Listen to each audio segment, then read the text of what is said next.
Okay, so that's cache is finished, and I've just playing a flipbook of that here, just to analyze, take a look at what's going on. So we got some nice collisions with the back there like that. Just looking at the length difference, kind of makes it a bit more dynamic. You know, we got this was should be about 1/6 of the size of these. Nice, you see the noise is kind of giving us some nice curls. Got some tendrils there and some nice holes. Same back here as well. Well, you know, I wouldn't render the first kind of 50 frames or so. You can see we get some particles that aren't really part of the fluid, and then after that it gets stable and looks good. So let's hide that and take a look at meshing this. So we've actually cached out the horse there. We might not want to do that. If you don't want to do that, just specify here that you're only just put this pop object in there, otherwise we'll get the horse in the simulation as well in the cache, but we're going to render it, so why not? So what we'll do is we want to split out the particles from the horse, so we should be able to do that. Yeah, we see we got this stream source, because we got first input and second input, so put a star there we go. So in our one, I've got a different cache here, but it's the same simulation. But yeah, you'll want to have source with a star there. I've got source input and input 1, so I put a star there. Okay, but this way we get both of them off to the side. Another possibility? No, that's the only way we can do it.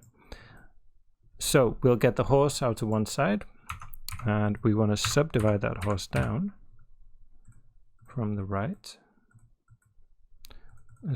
Let's write down what we're doing here. Split horse from parts for particles. I don't think we need to name anything else because it's kind of obvious, you know, when you don't have. Let's put maybe with a blast ISO source, and we're doing the same in both. Okay, and then what you can do, since we've got two things here, we can do like a box around each of them to organize them like that. So I can just call this tail, and this one, it's not that, where is it? Main.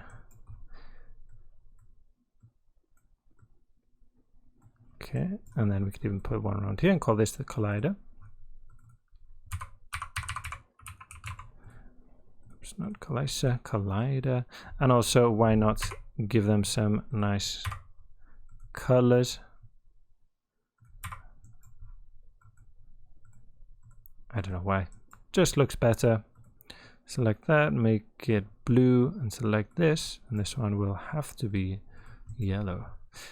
No, that could be any color. Okay, so we got the horse, and we're going to be, you know, working with VDBs here. VDB from polygons for our horse friend. Okay, and this will be, we'll leave that a moment because it depends on, and we're going to match this to, you know, whatever we do with the particles. So we want a VDB from particles.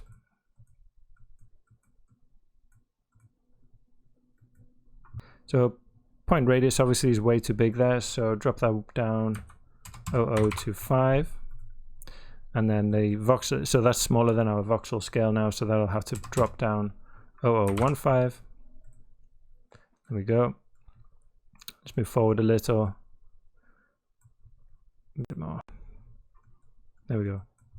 Okay, so you can see we're capturing all the information there, but it's kind of looking a bit lumpy and fat. It doesn't look great, basically, at the moment.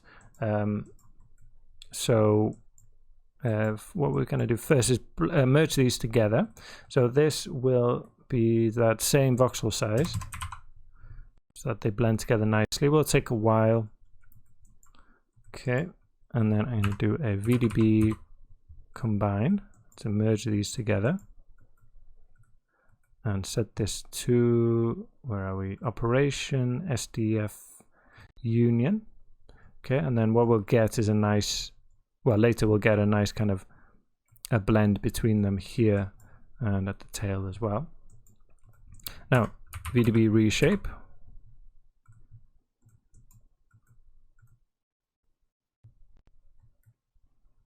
And you can set this to dilate, so that swells everything. It's kind of common practice with fluids to first dilate, so swelling all of your information, then smoothing, and then eroding back in. So you're making everything thicker, smoothing it, and then thinning it back down to the original size again.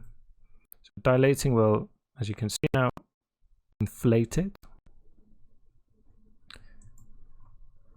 And then VDB smooth SDF.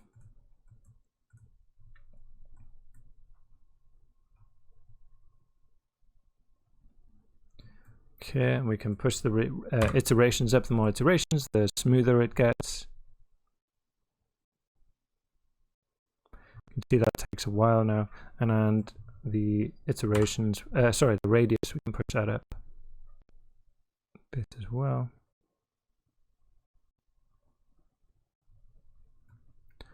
Great, so you can see now, it's smooth and nice. We get kind of a nice transition between the two, but it's kind of, the scale is wrong. The tendrils are all too fat, the points, these kind of blobs are too big.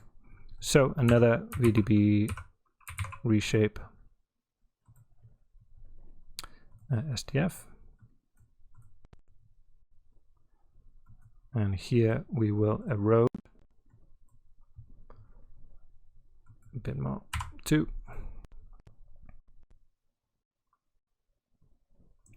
Okay, and I'll do dilate there and erode here because we've got 2 that are the same. And then obviously we want this in particles, so convert VDB, that's it. And set this to polygons.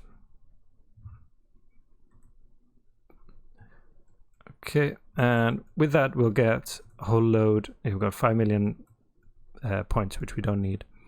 So we can use this at adaptivity. I'm going to set it just to 0.01. Just a tiny bit of this will have a massive effect. Look at that, 900,000 as opposed to, what was it, 15 million before, or something like that.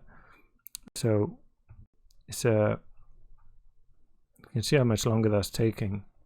Oh, sorry, 5 million. But we're not going to lose, So you can see in the areas that don't need it, the areas with less kind of curvature have less polygons. And here, where they are needed, there are more. It's adaptive. So perfect. So I'm just going to render this frame, I think. We'll stay on frame 50. But, for a frame range, you'll want to cache this out. So we'll look at that. We need a file cache. Okay, I'll probably, like I said, won't do the whole frame range.